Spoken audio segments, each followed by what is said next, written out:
Harry Potter ကမော်ကျောင်းတော်ကြီးဟော့ဂဝတ်မှာဒုတိယစာသင်နှစ်လည်းပြီးခဲ့ပြီဖြစ်လို့ထုံးစံအတိုင်းသူ့အတော်လင်မယားအိမ်မှာအိမ်အလုပ်တွေလုပ်နေပါတယ်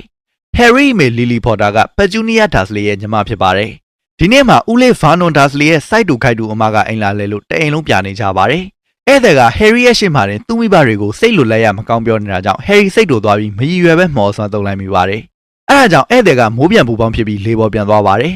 ဦးလေး Vernon ကသူ့အမကိုပြန်ခေါ်ပေးဖို့ပြောပေမဲ့စိတ်ဆိုးနေတဲ့ Harry ကတော့မခေါ်ပေးတဲ့အပြင်မော်တုံးနဲ့ချင်းချောက်ပြီးအိမ်ပေါ်ကဆင်းသွားပါတယ်ကိုတော်သားနဲ့ကိုဆင်းလာပေမဲ့ចောင်းပိတ်ရက်ဖြစ်လို့ចောင်းသွားတဲ့ရထားလည်းမရှိတာကြောင့်ဘယ်သွားရမှမသိပဲလမ်းဘေးမှာထိုင်နေပါတယ်အဲအချိန် Harry စီကိုပြောက်သုံးတက်ကကြီးလျှောက်လာပါတယ်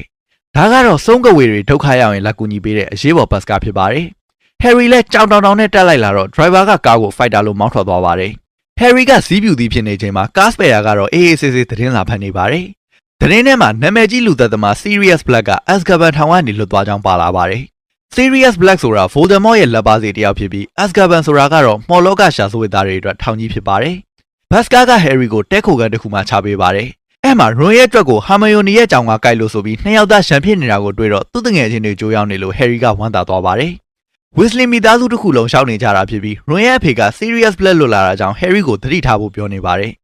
Sirius က Voldemort ရဲ့လူယုံတစ်ယောက်ဖြစ်လို့သူ့လွတ်သွားတာနဲ့ Voldemort ကိုပြန်ရှာဖို့ကြိုးစားမှာဖြစ်ပါတယ် Harry ကိုလည်းတေချာပေါက်လာရှာမှာဖြစ်လို့သတိပေးနေတာဖြစ်ပါတယ်နောက်နေ့မှာတော့တတိယမော်ပညာသင်နှစ်အတွက် Hogwarts ကိုပြန်သွားကြပါတယ်ယထာပေါ်မှာနေစရာမရှိတော့တာကြောင့်သူတို့၃ယောက်ကအိတ်နေတဲ့လူတစ်ယောက်ပေးမှပဲဝင်ထိုင်လိုက်ကြပါတယ်အိတ်နေတဲ့လူက Professor AJ Lupin ဖြစ်ကြောင်းပါနတ်တဲ့ Hermione ကလက်ဆွဲအိတ်ကနာမည်ကိုကြည့်ပြီးသိလိုက်ပါတယ်၃ယောက်သား Sirius Black အကြောင်းပြောနေတော့မှယထာကရုတ်တရက်ကြီးရှာသွားပါတယ်